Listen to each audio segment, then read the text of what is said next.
Muito bem, estamos de volta com o nosso Gazeta Entrevista para a sequência do programa, que é um oferecimento muito especial da Acrebir, distribuidora Ambev para todo o Acre, que traz aos acreanos de Rio Branco e de todo o Vale do Acre o baré. Olha, fazia tempo, né, que a gente sonhava em ter baré à vontade. Hoje tem baré em qualquer lugar, que a Acrebir distribui o baré em nossa região. Baré, o sabor da Amazônia. Muito bem, vamos falar da nossa educação, vamos falar de vários temas importantes. Meu convidado é o secretário de Educação do Estado do Acre, Daniel Zen. O Conselho Universitário anunciou na quinta-feira passada a adesão ao Enem como forma de ingresso aos cursos da Universidade Federal do Acre, já a partir de 2012, eliminando definitivamente a realização do concurso vestibular nos moldes atuais.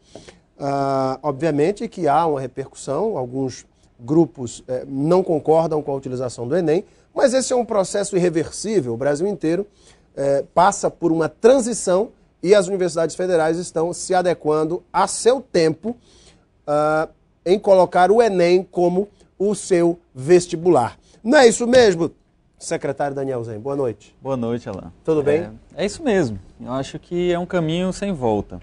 E a Secretaria de Estado de Educação viu com muito bons olhos essa decisão, era algo pelo que nós esperávamos já há algum tempo. O Acre até demorou um pouquinho para se adequar. Eu acredito que, claro, se a decisão houvesse sido tomada no início do ano, para efeito de ajustes e realinhamentos estratégicos com relação ao planejamento pedagógico das escolas, à elaboração dos planos de aula pelos nossos professores, teria sido muito mais vantajoso, mas eu acho que nunca é tarde para começar e essa decisão veio em boa hora. E por que eu digo isso, Alain? Tenho ouvido alguns professores preocupados, alguns alunos, inclusive o indicativo de uma manifestação dos alunos da universidade. Preocupados com essa questão da concorrência, porque o Enem é um exame nacional. O exame nacional do ensino médio há que se fazer os esclarecimentos, Alain, porque uma coisa é o Enem. A outra coisa é o SISU, o Sistema Unificado de Seleção. Então explica isso pra gente. O Enem é a prova, o exame nacional em si. Que é aplicado o Enem, nos estados. Aplicado nos estados, com a inscrição online, pela internet. Adotar o Enem não significa necessariamente adotar o Sistema Unificado de Seleção. A primeira coisa que acontece é que o Enem acaba com esse negócio de pagar inscrição do vestibular. Para os alunos concludentes das escolas públicas, sim, é gratuito.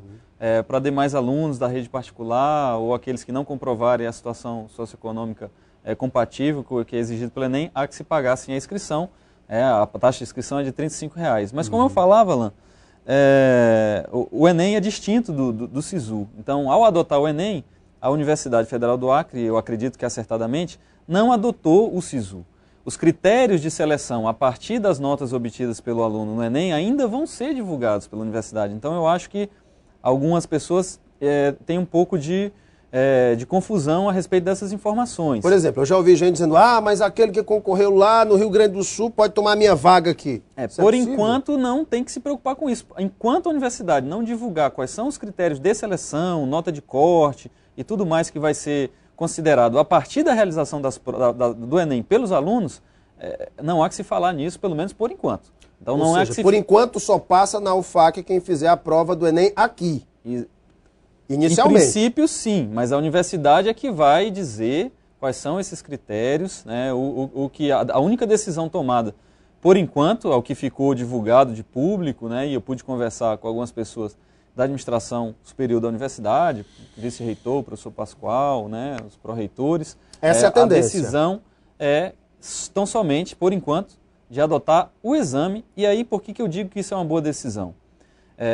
Cada vez mais o trabalho dos nossos professores, os planos de aula dos nossos professores, o planejamento pedagógico das nossas escolas, eles estão cada vez mais próximos do que preceituam os parâmetros curriculares nacionais, as diretrizes curriculares e as orientações curriculares locais.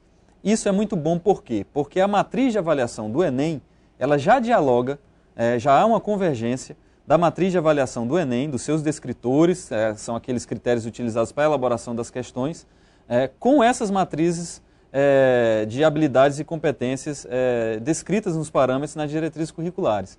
Então, se à medida que o trabalho do dia a dia das nossas escolas, da rede pública, se aproxima dessas diretrizes curriculares, que por sua vez já estão próximas da matriz de avaliação do Enem, é muito mais proveitoso, ao contrário do que aconteceria com o vestibular, que sofre, obviamente, mudanças e alterações no seu perfil, né, na sua orientação, conforme a equipe da COPEV, da Comissão Permanente de Vestibular, se modifica. A equipe dos elaboradores de prova, aqueles professores, e aí não é uma crítica, ou não é mérito nem demérito dos professores que elaboram a prova. Não é isso, não se trata disso. Mas cada universidade, ao elaborar o seu vestibular, o seu exame vestibular, as suas provas, com suas equipes de professores, uma possibilidade maior. Não, e tem uma direção, tem um perfil, né, que segue uma série de variáveis. Quando você adota uma avaliação que tem um padrão nacional e que, por sua vez, dialoga com parâmetros curriculares que são utilizados no ensino médio, você tem uma probabilidade de acertar o foco, né, do trabalho realizado na sala de aula muito maior.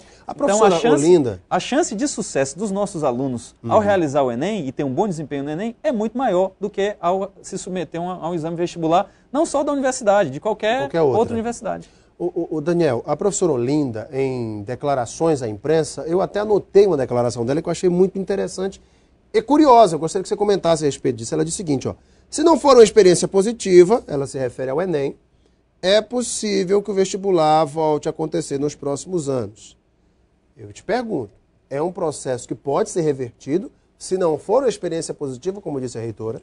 Perfeitamente, porque isso está dentro da esfera de decidir sobre a forma de ingresso nos seus cursos, faz parte da autonomia universitária. Perfeito. Então, o Conselho Universitário, a qualquer momento, e julgando pertinente e necessário, ele pode reverter essa decisão, adotar o vestibular, adotar uma outra forma de seleção que não seja nem o Enem, nem o vestibular, como é o caso da UNB, que adota o PAS, né, o Programa de Avaliação Seriada, em que os alunos realizam avaliações no primeiro, no segundo ano e no terceiro ano do ensino médio, e ao final é obtida uma média ponderada. Então, na verdade, não existe só o vestibular e só o Enem, existem várias outras formas e processos de seleção para ingresso. E as universidades federais têm autonomia para decidir. Tem autonomia para decidir. Nesse caso, a universidade, a UFAC, decidiu pelo Enem e nós achamos uma boa decisão.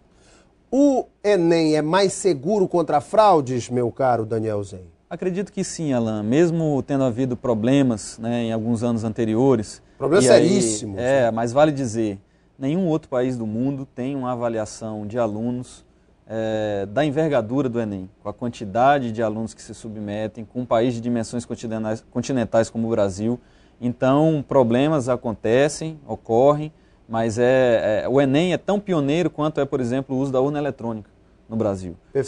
São aquelas tecnologias das quais nós temos que nos orgulhar, que é genuinamente nacional, 100% nacional. Não que não existam outras avaliações em outros países de caráter semelhante, mas com essa envergadura que tem o Enem, como o Exame Nacional de Ensino Médio, o conhecimento que nós temos é realmente do nosso país, do Brasil, adotando isso. E uma outra vantagem do Enem, Alan, é que, ao contrário de outros tipos de avaliação, de outras provas e até de concursos públicos, o Enem está focado, as suas questões, as situações problema que se revertem nas suas questões, está focado nas habilidades e competências do aluno, ou seja, estimulando o raciocínio, a capacidade de resolver problemas e não necessariamente o decoreba, o conteudismo, que é aquilo que a gente combate muito, né, na educação, tanto na educação pública quanto na educação privada. Que é claro, evidentemente, há que se ter compromisso com o conteúdo, o aluno tem que aprender a maior quantidade possível de conteúdos no decorrer da sua vida estudantil, escolar, mas a avaliação que realmente diz alguma coisa a respeito da capacidade do aluno é aquela que tem foco nas habilidades e competências e não necessariamente no conteúdo que foi absorvido ao longo dos anos. Há um meio termo em relação a isso, mas é realmente uma avaliação muito mais positiva em comparação com algumas outras. A minha sobrinha Giovana estava assistindo o nosso telejornal e viu, na última semana, a entrega dos laptops, notebooks aos alunos da rede de ensino médio do nosso estado. E ela disse: tio, como é que eu faço para pagar um notebook daquele? São 6 mil alunos contemplados, É verdade, Alan. Na verdade, são tantos assuntos, né, que a gente até vai empolgando. Tem os netbooks, tem a negociação. São netbooks, né? São netbooks que são aqueles... menores. Um notebook um pouco menor, que tem um tipo de memória específica, né? Voltado mais para o uso de internet. Um equipamento portátil. Olha, os netbooks, Alan, nessa primeira fase do programa Ensino Médio.AC, eles estão sendo destinados a todos os alunos do terceiro ano do ensino médio das escolas da rede pública urbana, as escolas da zona urbana. Por que não da zona rural? Na zona rural nós trabalhamos com diferentes formatos educacionais diferenciados, não só o ensino regular, mas também os programas como o Asas da Floresta Dia Médio, o Asas da Floresta Dia Fundamental. Então, nesse momento, e pela quantidade, pela envergadura do programa, se procurou contemplar os alunos da rede urbana, até porque é onde é possível o acesso também à internet. E os netbooks, o aluno basta estar regularmente matriculado e frequentando. O aluno leva o equipamento para casa, não é isso? Ele leva para casa em regime de comodato, e é um regime da mesma forma que é usado com o livro didático. O aluno tem toda a condição de usar e dispor daquele bem, do netbook, levar para casa, fazer suas pesquisas em casa. O uso não é só na sala de aula. Aliás, o uso na sala de aula é justamente em comum acordo com o professor, naquilo que o professor achar pertinente no conteúdo, desenhando sequências pedagógicas específicas para o uso do netbook em sala de aula. E a grande vantagem do netbook, na verdade, é a possibilidade de pesquisa. Ele vem instalado com mais de 2.500 títulos, Alain, incluindo as leituras obrigatórias para o vestibular. Isso é fundamental, porque hoje o mundo está todo online. Mas tem que ter aquele cuidado para o menino não ficar nas redes sociais durante a aula também, Com certeza. Eu acho que pode usar as redes sociais também são forma de socialização.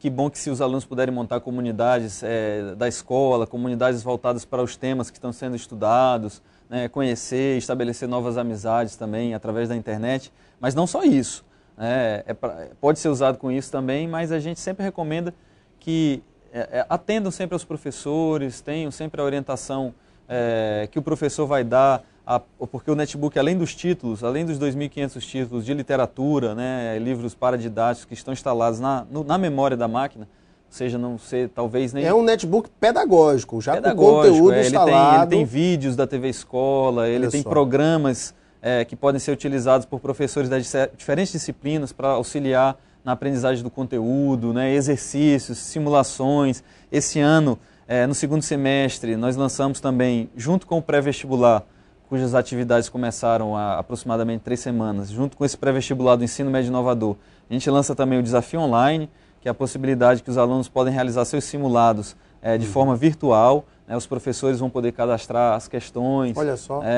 Através do programa do Desafio Online, que está sendo lançado pela Secretaria. Envia direto para o netbook do aluno. E o aluno vai poder fazer, até em sala de aula, com o seu netbook. Quantos ao todo serão entregues até o final deste ano? Entre alunos e professores, porque também são contemplados os professores do terceiro ano, no ensino médio, um total de 9.000 netbooks. É muito netbook. Que bom, isso é um grande avanço.